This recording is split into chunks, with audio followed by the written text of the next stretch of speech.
अस्सलाम वालेकुम। आज मैं आपके लिए बहुत ही मज़ेदार नान खटाई की रेसिपी लेकर आई हूँ। बिल्कुल बेकरी स्टाइल बहुत ही मज़ेदार नान खटाई आज हम घर में बना के तैयार करेंगे। तो नान खटाई बनाने के लिए हम हर चीज़ मेजरमेंट के साथ इसी कप से नाप के लेंगे। तो मैंने यहाँ पर 3/4 कप घी ले लिया है। ये होममेड घी है। इसकी फुल रेसिपी मेरे यूट्यूब चैनल पर मौजूद है, आप ज़रूर वॉच कीजिएगा। तो इस घी को मैंने थोड़ी देर के लिए फ्रिज में रख दिया था। तो आप देख सकते हैं ये थोड़ा सा इस तरह से जम गया है। तो आपने बिल्कुल इसी कंसिस्टेंसी का घी लेना है, आपने लिक्विडी घी नहीं लेना है। तो यहाँ पर मैंने घी को एक बड़े बाउल में ऐड कर दिया है।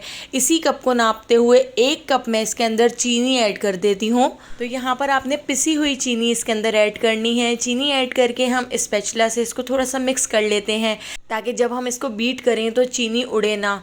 तो देखिए इस तरह से मैंने इसको थोड़ा सा मिक्स कर लिया है। अब मैंने यहाँ पर इलेक्ट्रिक बीटर ले लिया है। तो इलेक्ट्रिक बीटर से हम इसको बहुत अच्छी तरह से बीट कर लेंगे। अगर आपके पास बीटर ना हो तो आप इसको हाथ से, फोक से या किसी चमचे से भी बीट कर सकते हैं, लेकिन उसमें थोड़ा ज़्यादा टाइम लग जाएगा और इलेक्ट्रिक बीटर से 3 से 4 मिनट में ये बीट हो जाएगा। तो देखिए हमें इसको इतना बीट कर लेना है कि इसकी जो कंसिस्टेंसी है वो इस तरह से क्रीमी सी हो जाए। तो बिल्कुल इसी कंसिस्टेंसी की आपने ये क्रीम बनाकर तैयार करनी है, जो हमने घी और चीनी से बनाकर तैयार की है। जब आप इसको हाथ से इस तरह से फेंटेंगे तो भी ये बहुत अच्छी सी क्रीम बन जाती है। तो यहाँ पर देखिए इसको मैंने बहुत अच्छी तरह से बीट कर लिया है और इसकी जो कंसिस्टेंसी है वो इस तरह से क्रीमी सी हो गई है। चीनी और घी को हमने इस तरह से बीट करके क्रीम बना ली है। तो बस अब हम इसके अंदर कुछ चीज़ें ऐड करेंगे। तो बीटर का काम ख़त्म हो गया है। बीटर को हम हटा देते हैं, इसको हम साइड पे रख देते हैं।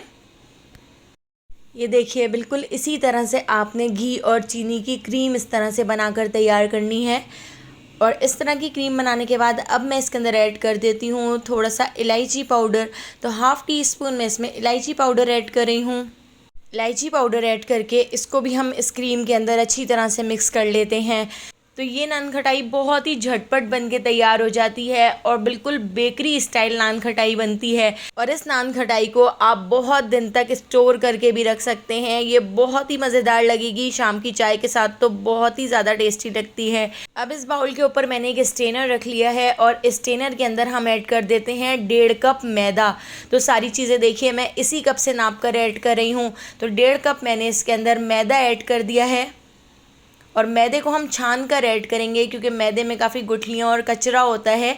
तो इस तरह से जब हम छान कर ऐड करेंगे तो इसकी सारी गुठलियाँ ख़त्म हो जाएंगी। तो हर चीज़ आपने बिल्कुल इसी तरह से छान कर ही ऐड करनी है।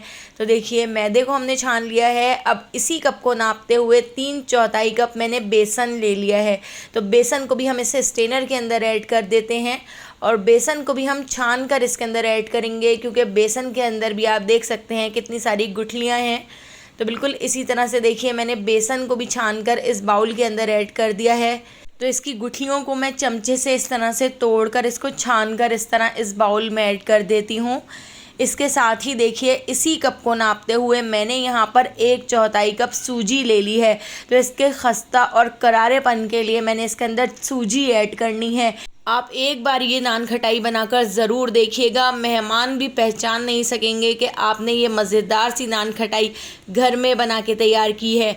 इसके साथ ही मैंने यहाँ पर ऐड कर दिया है ½ टी स्पून बेकिंग पाउडर और 1/4 टीस्पून बेकिंग सोडा हमने इसमें ऐड कर दिया है। और चमचे से हम पहले इसको अच्छी तरह से मिक्स कर लेते हैं। तो चमचे से तो बहुत अच्छी तरह से मिक्स नहीं हो सकेगा, तो इसलिए हम इसको हाथ से अच्छी तरह से मिक्स करके इसका एक डो बना लेते हैं, इसका एक आटा गूंद लेते हैं। तो हमने हाथों की हीट से इसका आटा इस तरह से गूंदना है, ताकि जितना भी हमने इसमें घी ऐड किया है घी अच्छी तरह से इसमें मेल्ट हो जाए और एक बहुत ही अच्छा सा डो हमने बना के तैयार करना है। तो आगे मैं आपको इस डो की कंसिस्टेंसी दिखाती हूँ कि किस तरह का डो बनाना है। तो मैंने इस मिक्सचर को एक बड़े तसले में ऐड कर दिया है, ताकि इसको गूंदने में आसानी हो। तो इस तरह से देखिए जैसे जैसे मैं इसको गूंदती जाऊंगी इसका एक डो बनता जाएगा।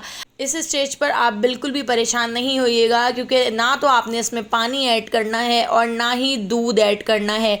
अगर आपको ऐसा लगता है कि ये डो नहीं बन पा रहा है तो आपने इसके अंदर 2 टेबल स्पून घी और ऐड कर देना है।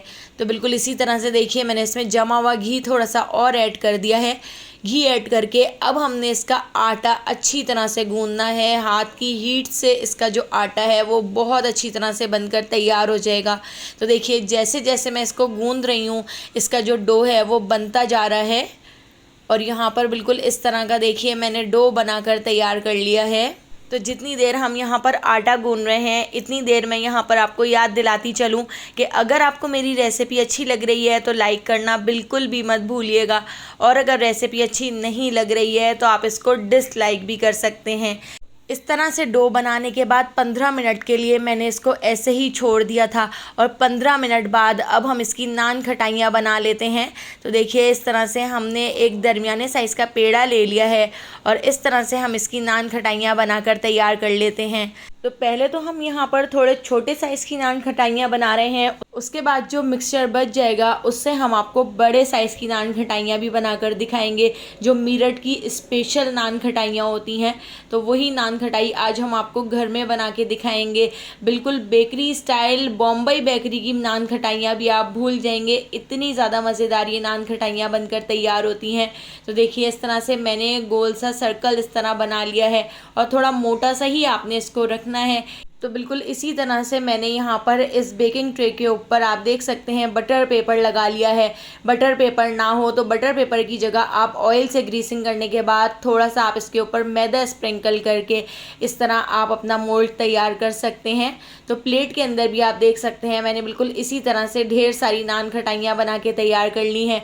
इसके ऊपर थोड़े से हमने इस तरह से कटे हुए पिस्ते डाल दिए हैं जिससे ये दिखने में बहुत ही ज़्यादा अच्छी लगेंगी। और नान खटाइयाँ इस तरह से तैयार करने के बाद अब हम इसको पतीली के अंदर बेक करेंगे। हमने किसी ओवन वगैरह का इस्तेमाल नहीं किया है क्योंकि बहुत सारे घरों में ओवन नहीं होता है। तो आप इन मज़ेदार सी नान खटाई को घर में पतीली में भी बनाकर तैयार कर सकते हैं। तो उसके लिए एक पतीली को मीडियम फ्लेम पर 15 मिनट पहले गर्म करने के लिए रख दिया था। नमक से इसका जो टेम्परेचर है बिल्कुल ओवन वाला हो जाता है। आप नमक के बगैर भी ये नान खटाइयाँ बना के तैयार कर सकते हैं। बिल्कुल इसी तरह से नमक के ऊपर एक स्टैंड रख दिया था, उसके ऊपर मैंने नान खटाई की ये वाली प्लेट रख दी थी। उसके बाद एक और स्टैंड रखकर हमने बड़ी वाली प्लेट इस तरह से इसके ऊपर रख दी है। इस तरह से दोनों प्लेट एक साथ बेक हो जाएंगी। और जो बड़े साइज़ की नान खटाइयाँ हमने बनानी थी उसके ऊपर हमने थोड़े से बादाम कट करके लगा दिए हैं। 25 से 30 मिनट के लिए हमने इसको लो से थोड़े से ज़्यादा फ्लेम पर इस तरह से आप देख सकते हैं बेक कर लिया था और इसके ऊपर कितना अच्छा सा कलर आ चुका है। तो बिल्कुल इसी तरह से सारी नान खटाइयाँ हमने 25 से 30 मिनट में बनाकर रेडी कर ली थी।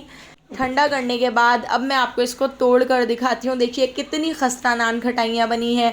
रेसिपी पसंद आई हो तो लाइक, शेयर और सब्सक्राइब कर दीजिएगा और बेल आइकॉन के नोटिफिकेशन को ज़रूर ऑन कीजिएगा क्योंकि डेली मैं आपके लिए बहुत ही मज़ेदार सी रेसिपीज़ लेकर आती हूँ। तो उन सारी रेसिपीज़ का नोटिफिकेशन आपको फ़ौरन मिल सकेगा और आप मेरी सारी वीडियोज़ वॉच कर सकेंगे। तो आने वाली वीडियो तक मुझे दीजिए इजाज़त। अल्लाह हाफ़िज़।